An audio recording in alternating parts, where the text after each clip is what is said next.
ಅಲ್ಲೇನ್ ಪ್ರಶ್ನೆ ಕೇಳ್ತಾ ಇದ್ಯಾ? ನನ್ನ ಪ್ರಶ್ನೆಗೆ ಉತ್ತರ ಕೊಡು.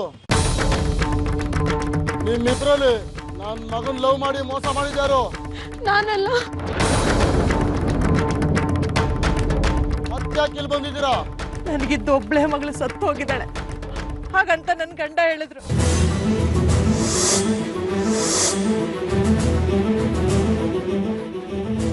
ಅದು ಅದು ನನ್ನ ಗಂಡ ನನಗೆ ಸುಳ್ಳು ಹೇಳಿದ್ದಾರೆ. ಹಾಗಾದ್ರೆ ಇವ್ರು ನಿನ್ನ ಮಕ್ಕಳಲ್ವಾ? ಇವರಿಬ್ರು ನನ್ನ ಮಕ್ಕಳಲ್ಲ. ಇವಳು ನನ್ನ ಮಗಳ ಥರ, ಅವಳು ಅವಳ ಫ್ರೆಂಡ್ ಅಷ್ಟೇ. ಏನು ಕತೆ ಹೇಳ್ತಾ ಇದ್ಯಾ? ಯಾರು ನಿನ್ ಗಂಡ? ಅಡ್ರೆಸ್ ಹೇಳು. ಮನೆ ಅಡ್ರೆಸ್ ನನಗೆ ಗೊತ್ತಿಲ್ಲ. ಇದನ್ನ ನಾನು ನಂಬೇಕಾ? ನಂಬ್ತೀನಿ. ಫೋನ್ ಮಾಡಿ ನಿನ್ ಗಂಡನ್ಗೆ.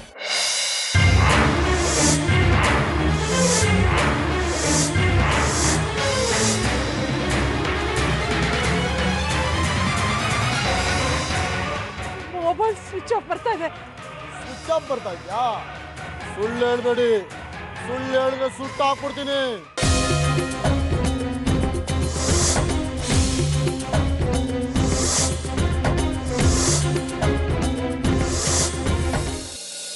ಏಯ್, ಪೆಟ್ರೋಲ್ ತಗೋ ಬಂದ್ರು.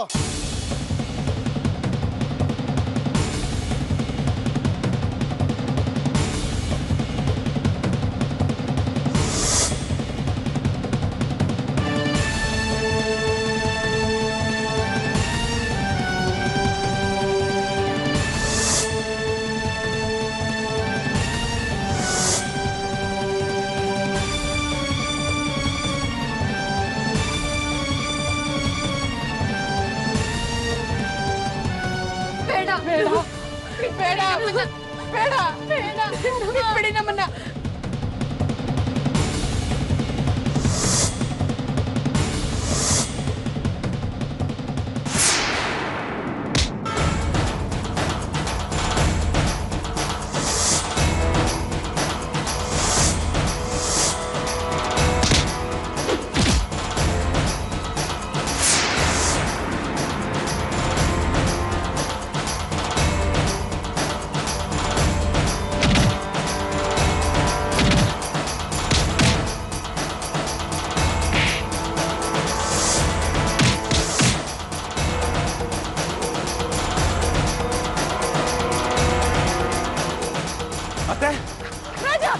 ಸತ್ಯ ಅತ್ತೆ, ಏನು ಆಗಿಲ್ಲ ತಾನೆ?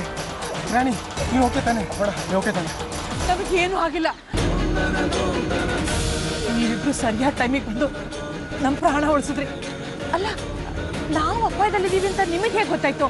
ಅತ್ತೆ, ಯಾರು ಕಾಯಿನ್ ಬಾಕ್ಸಿಂದ ಫೋನ್ ಮಾಡಿದ್ರು. ನಿಮ್ಮ ಅತ್ತೆನ ಯಾರು ಟ್ರ್ಯಾಪ್ ಮಾಡಿದ್ದಾರೆ, ಬೇಗ ಹೋಗಿ ಸೇವ್ ಮಾಡು ಅಂತ. ನನಗೊಂದು ಅನ್ನೋ ನಂಬರಿಂದ ಕಾಲ್ ಬಂದಿತ್ತು. ರಾಣಿ ಜೀವ ಅಪಾಯದಲ್ಲಿದೆ, ಸ್ಮಶಾನಕ್ಕೆ ಹೋಗಿ ಅಂತ. ಬಟ್ ಯಾರು ಅಂತ ಗೊತ್ತಾಗ್ಲಿಲ್ಲ. ನಾವು ಅಪಾಯದಲ್ಲಿ ಸಿಕ್ಕಾಕೊಂಡಿರೋ ವಿಷಯ ರಾಜ ಮತ್ತು ಸತ್ಯಂಗೆ ಗೊತ್ತಾಗೋಕೆ ಹೇಗೆ ಸಾಧ್ಯ? ಖಂಡಿತ ಇದಕ್ಕೆಲ್ಲ ಸೂತ್ರಧಾರಿ ನನ್ನ ಗಂಡನೇ ಅಂತ ಅನಿಸ್ತಿದೆ.